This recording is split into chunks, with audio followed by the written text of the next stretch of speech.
Coming up in 60 seconds, we've got DC Comic News number 69. That's right, Magic 69. And we've got stories about the death of the Comics Code and what DC's answer is to that rating system. We've also got stories on Batwoman coming your way, Action Comics 900, which is going to be a huge book, packed full of goodness. We've got stories about vomiting red lanterns, and Jonah Hex is going to get a little tweak. Not a big one, don't go crazy, just a little one. All that coming right up. The 20th of every month is Founders Day here at Alternate Reality, and on the 20th, you can save 20% off everything I've got in the store. All my comics, trade paperbacks, action figures, statues, posters, supplies, gaming stuff, everything is 20% off on the 20th, except for this week's shipping and my buy-in-bulk supplies. But everything else is 20% off. So stop on down to Alternate Reality on the 20th of every month and save yourself 20% off. DC News, it's inevitable. All right, honey, I won't be weird. Okay. I'll be whatever you want me to be. DC Comic Book News, episode 69. My rifle won't rife. Hey folks, Comic Book Man here. Welcome once again to my video. It's time for DC News. What's your problem? Nothing. DC News is coming to you from Alternate Reality, which is located at the intersection of 111th and Kedzie in beautiful downtown Mount Greenwood. Alternate Reality, where all new comics are always 15% off every day for everyone, including all new comics from DC Comics, including all DC Comics that no longer have the Comics Code Authority stamp on them, which is every damn one of them. Damn it! Because if you watched Week in Review, you know that we talked about this. DC Comics is no longer carrying the Comics Code Authority. Archie's no longer carrying the Comics Code Authority, which means it is essentially dead. It's dead. Well, what are you when nobody's carrying you anymore? You're dead. Unemployed. They were unemployed anyway. But DC basically, if all the books that will be shipping in April, the books will no longer have the Comics Code seal on them. Now, Vertigo was never part of the Comics Code anyway. It didn't matter. Neither was Wildstorm. We're talking about DCU stuff and the kids stuff. Right. So the DCU books will all have. DC came up with 4 new ratings. E, which is for everyone. Excellent. T, covering readers 10, 12, and older. T plus. Tremendously tremendous. For readers which 16 Marvel and older. already has. Yeah, and M for readers 18 and over. Basically, it's Marvel's rating system. It's video games rating system. DC at some point went, what is the point in us sending our books to these people who don't really matter anymore? Yeah. So once they announced it, I think on a Wednesday, Archie killed it on a Friday. And Bongo killed it 3 months ago, and nobody even noticed it. DC opted out first, and then Archie said, "Well, the hell with it."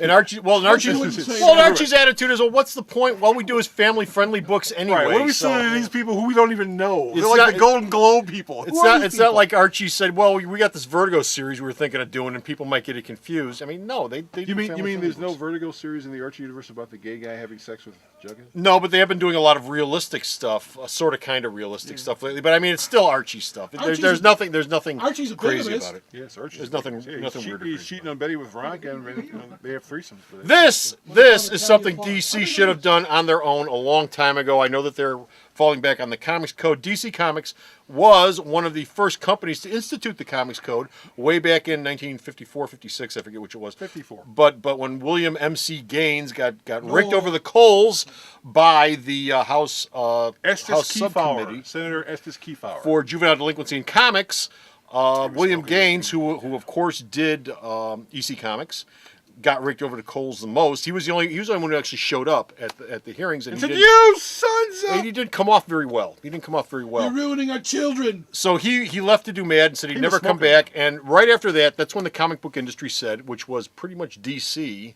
at the time, but Dell also, and Archie, I assume, at that time, DC said, well, we got to have something to get people to buy our books because everybody thinks we're publishing all this stuff that's going to make kids crazy and cause juvenile delinquency. So the great big Comics Code stamp showed up on there. It was an authority that the comic book companies made to self-regulate and self-censor themselves. And that's what it's been all along. Of course, as the decades have gone by, people have cared less and less about it. It's been less and less important. Marvel put the first big chip into 2001, they went, what do we need these jerks for? And they left. Well, before then, back in 69, 70, they did the Amazing Spider-Man drug story, which went codeless. It was the first time that had been done since it was initiated in 1956. That was a big deal, and that was the first crack in the wall for the Comics Code Authority. And, of course, creators over the years have said, what the hell are we censoring ourselves for? What happened to freedom of speech? But there's also the dynamic of, we ought to rate this stuff so that parents aren't, buying this for their kids. Which isn't a DC book. They're not in the comics So no, code Comics Code's dead. Comics Code's dead. Kill them. Next up, Batwoman. Batwoman right here is rocketing your way in which month? April. April. And of course, it's been solicited for February, but it's not coming out in February because our writer-artist J.H. Williams III, he told the folks at DC a couple months ago, the book won't be ready by February. Did he say it like that? Well, yeah, he was really annoyed about it. He sent Boeing. He was really, basically I said it for him. And so DC finally this week went, Thank you, Bo. you're right, so we're going to make the book start either in April. The problem with that is when they announced the book is going to be launching in April, Yes. they've given 2 different start dates. It's either going to come out the first week of April or the last week of April. And It'll be out in April. Yeah, and J.H. Williams III, he was doing the covers We for never said Batman what Incorporated. He will not be doing that because he was taking up a whole bunch of his time and he was doing a lot of traveling because he was trying to sell you on the concept of Batwoman. Yeah. And he was like, I don't have time to draw the damn thing. So Batwoman's coming out in April. April! Sometime in April. Also coming out soon is Action Comics number 900. It'll be the size of a small child! First comic to reach 900 issues on a monthly basis. Not that anyone else has reached 900, but Marvel's been cheating their way towards it with Amazing Spider-Man now for the last couple of years. Going to be 900 in April. It's going to be 96 pages long with a 50-page main story. That's insane! It'll be a 50-page story from Paul Cornell and Pete Woods, which will be the end of the Reign of Doomsday crossover because DC never announced what the 5th book was, and now we know it was Action Comics 900. It'll also have contributions from Superman the movie director Richard Donner, Superman screenwriter David S. Goyer, and Lost co-creator Damon Lindelof. And it's got, I think he's got an Alex Ross cover. I think it's got a David Finch cover. And there's also a 3rd variant, which will be drawn by Adam Hughes. And it'll also mark the return of Superman to Action Comics, who hasn't been here for a while. No, he hasn't. The book's been doing just fine without him because the stories have all been about Lex Luthor, and they've been damn good. But Lex is now going back into the background, and Superman is there to hang out and be stuff. But he'll still be walking the world, I think. Meanwhile, over in Green Lantern, we got vomiting Red Lanterns who are going to come over to your house and have dinner. DC is yet Get to him up! Yeah, in It'll April. only be temporary. In April, the new Red Lantern ongoing series will be announced. It'll be drawn by someone because DC is yet to reveal who it is, but the April solicitations are coming out pretty soon, so you think they'd let us know. The first arc of the book will have the Red Lantern Corps led by Atrocious and this chick with her. And the rest of the That's Corps, his name. they'll be visiting a small village in the United Kingdom after they find out something on the prison planet Lazmalt, or Lismalt, or whatever the hell it is. Bleeze is in it, and they all throw up. Bo, Yes. you know when the April solicitations will be out? They're out?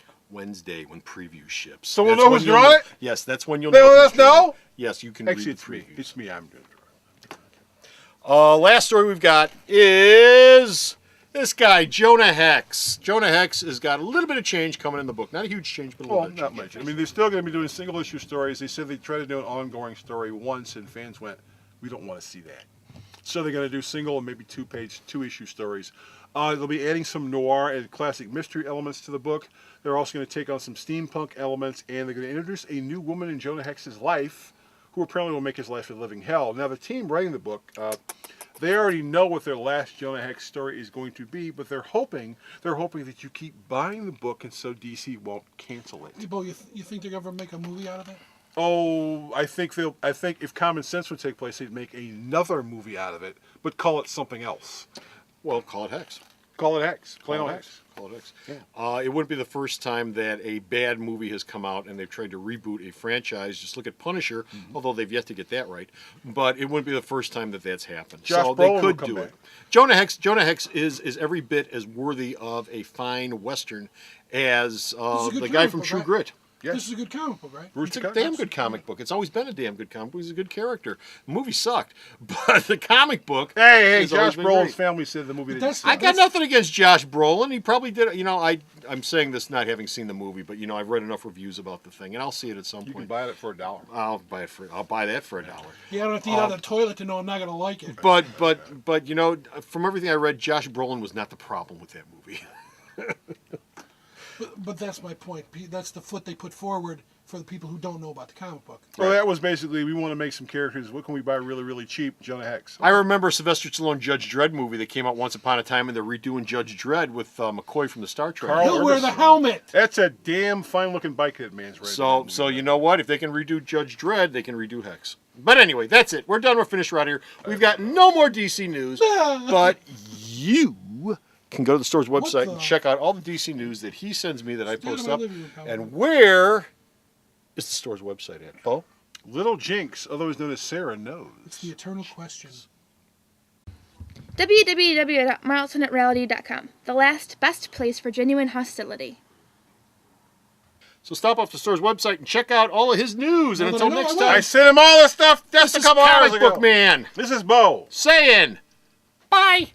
Told you. Alternate Reality is located at 3149 West 111th Street. That's the intersection of 111th and Kedzie in Chicago, the beautiful downtown Mount Greenwood neighborhood.